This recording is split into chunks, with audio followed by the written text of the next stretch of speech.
Hi hello ವೀಕ್ಷಕರೇ, ಪುನರ್ವೇಶ ಸಂಸ್ಕಾರಕ್ಕೆ ಸ್ವಾಗತ ಸುಸ್ವಾಗತ.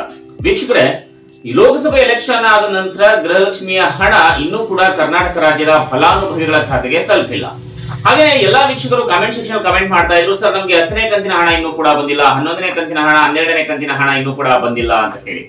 ಎಷ್ಟೋ ವೀಕ್ಷಕರು ಕಾಮೆಂಟ್ ಸೆಕ್ಷನ್ ಕಮೆಂಟ್ ಮಾಡಿದ್ರು ಕೂಡ ಅದಕ್ಕೆ ಸರಿಯಾದ ಉತ್ತರವೂ ಕೂಡ ಇನ್ನ ವೀಕ್ಷಕರಿಗೆ ಸಿಕ್ಕಿರೋದಿಲ್ಲ. ಸೊ ಇದರ ಬಗ್ಗೆ ಒಂದಿಷ್ಟು ಮಾಹಿತಿಯನ್ನು ನಾನು ನಿಮ್ಗೆ ತಿಳಿಸ್ತಾ ಇದ್ದೇನೆ. ಗೃಹಲಕ್ಷ್ಮಿ ಯೋಜನೆಗೆ ಸಂಬಂಧಪಟ್ಟ ಹಾಗೆ 2,000 ರೂಪಾಯಿ ಹಣ ಬರುತ್ತಾ ಅಥವಾ ಇಲ್ವಾ, ಅಥವಾ ಏನಾದ್ರೂ ಕೂಡ ಕ್ಯಾನ್ಸಲ್ ಆಯ್ತಾ, ಇದಕ್ಕೆ ಸಂಬಂಧಪಟ್ಟಂತಹ ಗೊಂದಲಗಳನ್ನ ನಾನು ಈ ಒಂದು ವಿಡಿಯೋದಲ್ಲಿ ತಿಳಿಸ್ಕೊಡ್ತಾ ಇದ್ದೇನೆ, ಉತ್ತರವನ್ನ ಕೊಡ್ತಾ ಹೋಗ್ತಾ ಇದ್ದೇನೆ. ವೀಕ್ಷಕರೇ, ನಿಮ್ಮೆಲ್ಲರಿಗೂ ಚೆನ್ನಾಗಿ ಗೊತ್ತಾ ಇದೆ, ಲೋಕಸಭೆ ಎಲೆಕ್ಷನ್ ಆದ ನಂತರ ಏನು ಗೃಹಲಕ್ಷ್ಮಿಯ ಹಣ ಬರಬೇಕಿತ್ತು, ಆದ್ರೆ ಇನ್ನೂ ಕೂಡ ಬಂದಿಲ್ಲ. ಈಗ ಸಾಮಾನ್ಯವಾಗಿ ಅಧಿಕಾರಿಗಳು ಹೇಳ್ತಾ ಇರೋದು ಏನಪ್ಪಾ ಅಂತಂದ್ರೆ, ರಾಜ್ಯದ ಬೊಕ್ಕಸದಲ್ಲಿ ಹಣ ಇಲ್ಲ, ಸೊ ಅದರಿಂದ ಇನ್ನೂ ಕೂಡ ಮೇ ಬಿ ಕ್ಯಾನ್ಸಲ್ ಆಗ್ಬೋದು ಅಂತ ಹೇಳ್ತಾ ಇದ್ರೆ. ಆದ್ರೆ ರಾಜ್ಯ ಸರ್ಕಾರದಿಂದ ಯಾವುದೇ ರೀತಿಯಾದಂತಹ ಸ್ಪಷ್ಟನೆ ಇನ್ನೂ ಕೂಡ ಬಂದಿಲ್ಲ. ನಾವು ಗ್ಯಾರಂಟಿ ಯೋಜನೆಗಳನ್ನ ಕ್ಯಾನ್ಸಲ್ ಮಾಡ್ತೇವೆ. ಲೋಕಸಭೆ ಎಲೆಕ್ಷನ್ ಆಗ್ಬೇಕಾದ್ರೆ ನೀವೆಲ್ಲರೂ ಕೂಡ ನೋಡೇ ಇದ್ರಿ, ಏನಪ್ಪಾ ಅಂತಂದ್ರೆ ರಾಹುಲ್ ಗಾಂಧಿ ಅವರು ಹೇಳಿದ್ರು, ನೀವು ಏನಾದ್ರೂ ಕೂಡ ನಮ್ಮ ಒಂದು ಪಕ್ಷಕ್ಕೆ ಏನು ಓಟನ್ನ ಮತ ಹಾಕಿ ಮತವನ್ನ ಚಲಾಯಿಸಿ ನಮ್ಮನ್ನ ಗೆಲ್ಸಿದ್ದೆ, ಆದ್ರೆ ಟಕಾಟಕ್ ಅಂತ ಹೇಳಿ ಏನು ಹಣ ಬರುತ್ತೆ ನಿಮ್ಮ ಒಂದು ಖಾತೆಗೆ ಅಂತ ಹೇಳಿ.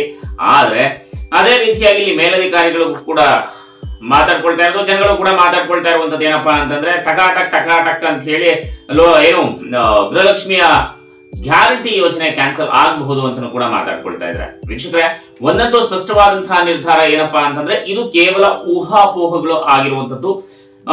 ಏನು ಕರ್ನಾಟಕ ರಾಜ್ಯ ಸರ್ಕಾರ ಈಗ ಆಲ್ರೆಡಿ ತಿಳಿಸಿರುವಂತದ್ದು ಏನಪ್ಪಾ ಅಂತಂದ್ರೆ, ನಾವು ಖಂಡಿತ 5 ಗ್ಯಾರಂಟಿ ಯೋಜನೆಗಳನ್ನ ನಿಲ್ಲಿಸೋದಿಲ್ಲ, ಖಂಡಿತ ನಾವು ಅದನ್ನ ಮುಂದುವರಿಸ್ತೇವೆ. 5 ವರ್ಷ ನಮ್ಮ ಸರ್ಕಾರ ಏನು ಸರ್ಕಾರದಲ್ಲಿ ಇರೋ ತನಕ, ನಮ್ಮ ಒಂದು ಪಕ್ಷ ರಾಜ್ಯ ಸರ್ಕಾರವನ್ನ ನಡೆಸೋ ತನಕನೂ ಕೂಡ ಕಾಂಗ್ರೆಸ್ ಪಕ್ಷ 5 ಗ್ಯಾರಂಟಿ ಯೋಜನೆಗಳನ್ನ ಖಂಡಿತವಾಗಿಯೂ ಕೂಡ ನಡೆಸ್ಕೊಂಡು ಹೋಗ್ತವೆ.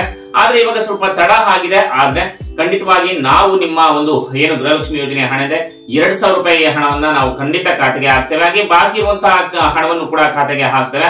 ಆದ್ರೆ ನಿಮ್ಮೆಲ್ಲರಿಗೂ ಕೂಡ ಚೆನ್ನಾಗಿ ಗೊತ್ತಿದೆ, ಈಗ ಪೆಟ್ರೋಲ್ ಬೆಲೆ ಜಾಸ್ತಿ ಆಗಿದೆ, ಜೊತೆಗೆ ದವಸ ಧಾನ್ಯಗಳ ಬೆಲೆನೂ ಕೂಡ ಜಾಸ್ತಿ ಆಗಿದೆ. ಯಾಕಪ್ಪ ಅಂತಂದ್ರೆ, ಯಾವ್ದಾದ್ರು ಒಂದು ಯೋಜನೆಯನ್ನ ಮುಂದುವರಿಸಬೇಕು ಅಂತಂದ್ರೆ, ಅಥವಾ ಯಾವ್ದಾದ್ರು ಒಂದು ಸರ್ಕಾರ ಯಾವ್ದಾದ್ರು ಒಂದು ಕೆಲಸವನ್ನ ಕೈಗೆತ್ತಿಕೊಂಡಿದೆ ಅಂತಂದ್ರೆ ಅದಕ್ಕೆ ಹಣ ಬೇಕೇ ಆಗುತ್ತೆ. ಸೊ ಅದೇ ರೀತಿಯಾಗಿ ಈಗ ಆಲ್ರೆಡಿ ಪೆಟ್ರೋಲ್ ಬೆಲೆ ಹೆಚ್ಚಿಸಿರೋದ್ರಿಂದ ಅಥವಾ ಬೇರೆ ಬೇರೆ ಯೋಜನೆಗಳ ಮುಖಾಂತರ ನಮಗೆ ಏನು ಅಂದ್ರೆ ಕರ್ನಾಟಕ ರಾಜ್ಯದ ಫಲಾನುಭವಿಗಳಿಗೆ ಹಣವನ್ನ ಆದಷ್ಟು ಬೇಗ ಅವರ ಖಾತೆಗಳಿಗೆ ಹಾಕ್ಲಿ ಅನ್ನೋದು ನಮ್ಮ ಒಂದು ಅನಿಸಿಕೆ. ಯಾಕಪ್ಪ ಅಂತಂದ್ರೆ, ಕರ್ನಾಟಕ ರಾಜ್ಯದ ಎಷ್ಟೋ ಗೃಹಲಕ್ಷ್ಮಿಯರು ಕೂಡ ಕಾಯ್ಕೊಂಡಿರ್ತಾರೆ.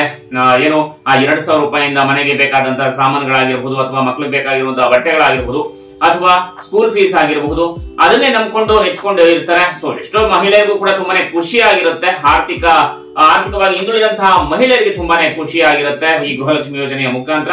ಸೊ ಆದಷ್ಟು ಬೇಗ ನಿಮಗೆ ರಾಜ್ಯ ಸರ್ಕಾರ ಏನು ಈ ಗ್ಯಾರಂಟಿ ಯೋಜನೆಗಳಲ್ಲಿ ಒಂದಂತ ಗೃಹಲಕ್ಷ್ಮಿ ಯೋಜನೆ ಹಣವನ್ನ ಹಾಕುತ್ತೆ.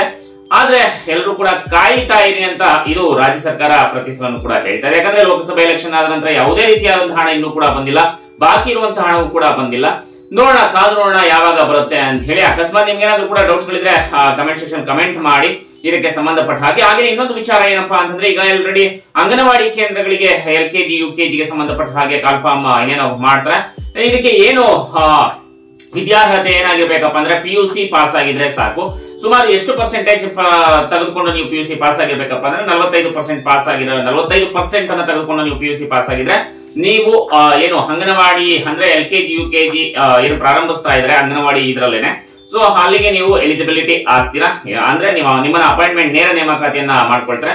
ಸೊ ಈ ಒಂದು ಸದಾವಕಾಶವನ್ನ ಮಿಸ್ ಮಾಡ್ಕೊಳ್ಳೋದಕ್ಕೆ ಹೋಗ್ಬೇಡಿ. ನಿಮ್ಮ ಮನೆಯಲ್ಲಿ ಏನಾದ್ರು ಕೂಡ PUC ಪಾಸ್ ಆಗಿರುವಂತವ್ರು ಯಾರಾದ್ರೂ ಇತ್ತು ಅಂತಂದ್ರೆ ಮಹಿಳೆಯರು, ಸೊ ಅವ್ರಿಗೆ ಇದು ಒಂದು ಸದಾವಕಾಶ ಅಂತಾನೆ ಹೇಳ್ಬೋದು. ವೀಕ್ಷಕರೇ, ಇದಕ್ಕೆ ಸಂಬಂಧಪಟ್ಟ ಹಾಗೆ ಏನಾದ್ರು ಡೌಟ್ಸ್ ಇದ್ರೆ ಕಮೆಂಟ್ ಸೆಕ್ಷನ್ ಕಮೆಂಟ್ ಮಾಡಿ. ಮತ್ತೆ ಮುಂದಿನ ಒಂದು ಎಜುಕೇಶನ್ ಅಪ್ಡೇಟ್ಸ್ ಆಗಿರ್ಬೋದು, ಅಥವಾ ಕರ್ನಾಟಕ ರಾಜ್ಯ ಸರ್ಕಾರದ ಗ್ಯಾರಂಟಿ ಯೋಜನೆಗಳ ಅಪ್ಡೇಟ್ಸ್ ಗಳನ್ನ ನೋಡೋದಕ್ಕೆ ಮಿಸ್ ಮಾಡದೇ ನಮ್ಮ ಚಾನಲ್ ನ ಸಬ್ಸ್ಕ್ರೈಬ್ ಮಾಡ್ಕೊಳ್ಳಿ. ವಿಡಿಯೋ ಇಷ್ಟ ಆದ್ರೆ ಲೈಕ್ ಮಾಡಿ. ಮತ್ತೆ ಮುಂದಿನ ವಿಡಿಯೋದಲ್ಲಿ ಸಿಗೋಣ. ಅಲ್ಲಿವರೆಗೂ ನಮಸ್ಕಾರ.